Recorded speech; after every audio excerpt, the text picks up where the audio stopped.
Welcome back to News Talk.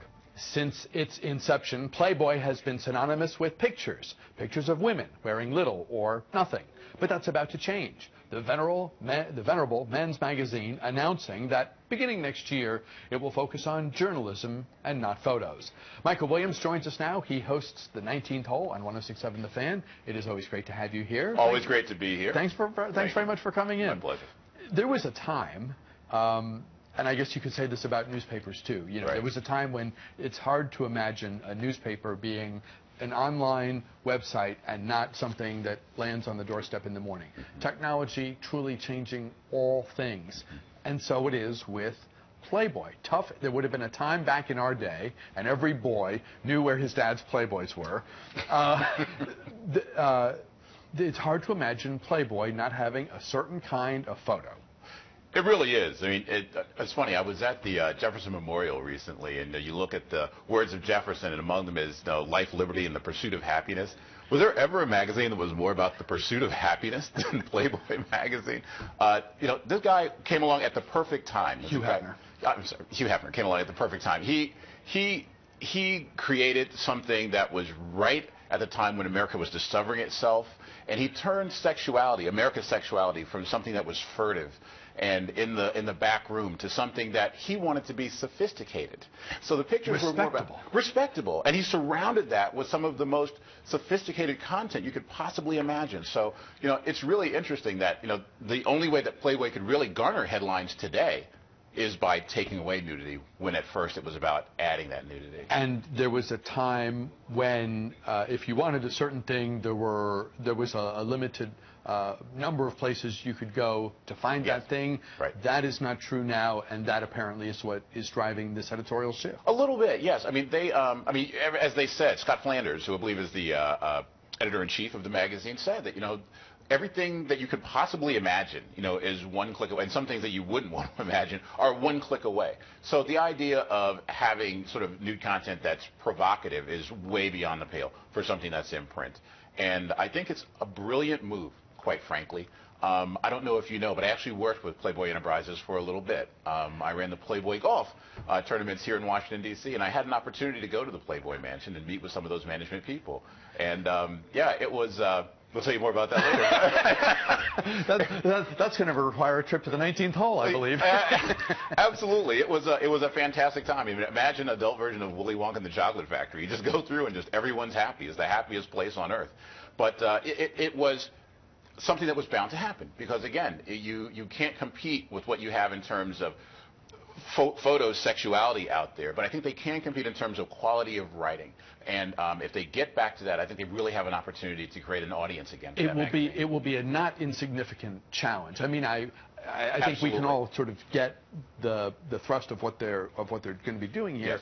But fortunately, the marketplace is full of good journalism, and we always want more good stuff to read. But this will be a test. If you look back at the history of Playboy magazine, some of the writers that have appeared in those pages. I mean, you have Nabokov, you have Shel Silverstein, you have Alex Haley. And again, I am a very big fan of Hugh Hefner because he was allowing black writers to appear on his pages when no one else would. James Baldwin, Alex Haley, among their first work is in the pages of Playboy magazine. The Playboy interview is still, I think, one of the gold standards for interviewing in that medium. So if they can come back to that type of excellence, that type of sophistication, I welcome that from any outlet that's going to be out there. It sounds like you did read it for the articles. I really, really did. I consumed the entire experience. Is there an American teenager alive who didn't know where his dad's magazines were and have a kind of early experience? I mean, in terms of like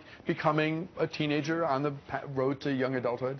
Honestly, I think it really was that path to sexual discovery for so many young men, so many older men. And the interesting thing is, once the magazine has been, they took their nudity off of their website a couple of years ago, and what they found was that the average click-through, the age of the average click-through went from 47 to sort of mid-20s and 30s. So it actually skewed younger as they deleted the nudity and got to something that was more provocative and more titillating in terms of the writing. So, yes, I think this was a path to discovery for a lot of people, but there are many other paths available, as you say. Just like news outlets, there's so many other paths to choose. If this could be a path to quality and to that sort of sophisticated lifestyle type of thing, which it really was Hugh Hefner's intent originally. I just applaud it. I'm really fascinated to see how they go forward. And before there was Dan Savage, there were the Penthouse letters. Oh, absolutely. The Penthouse letters, yeah.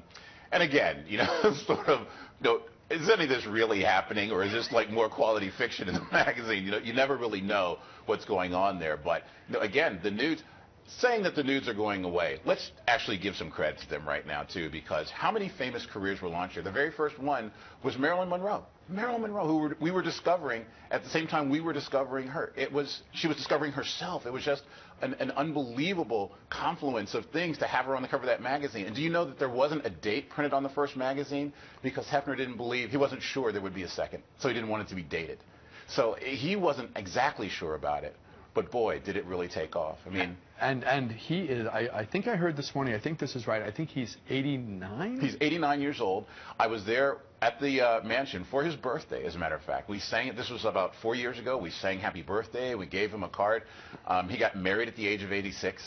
I mean, in a lot of ways, he is one of America's founding fathers. He created this idea of sexuality for that male, and certainly things have taken over from where he left them, but you have to give him his due in terms of what he did in this country in terms of popular culture. He's iconic. And let's take a moment to touch this next base, which is that we don't want to skim over or fail to acknowledge that pornography is controversial, yes, that images that could objectify women, many people have a significant heartfelt problem with that. Yes. And that the images we see broadly through our culture, through advertising, through marketing of women and men hold out an ideal in terms of what looking good involves that the 99% of us will never achieve. Yes. Those are interesting issues that we want to be somewhat sophisticated about, because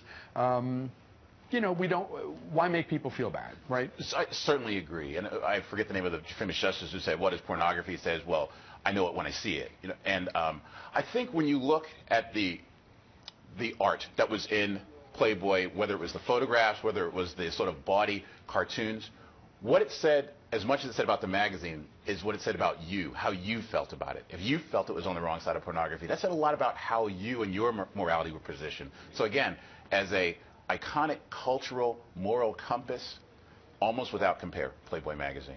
It'll be interesting to see if they can, and they say they're going to go in many different directions Yeah. now in terms of journalism, in terms of the things that you just wouldn't read anywhere else. I think there's going to be poetry or written word kinds of things in there as well. They're leaving the door open to many different things that they might explore. This is a pivot. This is a sizable pivot.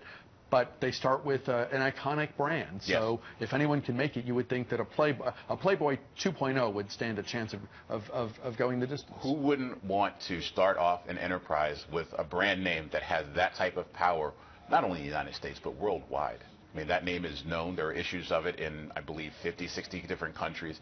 It's a very powerful head start, and I'm going to buy one. I'll buy one. I read it for the articles, but that's just me. Saturday mornings, 8 to 9 a.m. You've got a few shows left this season. We do. And I love your show. You talk about golf Thanks a lot. so much. You talk about other things, too. I wouldn't be surprised if this ends up on the menu. We do. I'm sort of like a Hefner fan. I want to do lifestyle, golf lifestyle. Michael Williams of 106.7 The Fan. Always great having you here. Always great to be here. Thanks very much for stopping by. We are back with a program note right after this.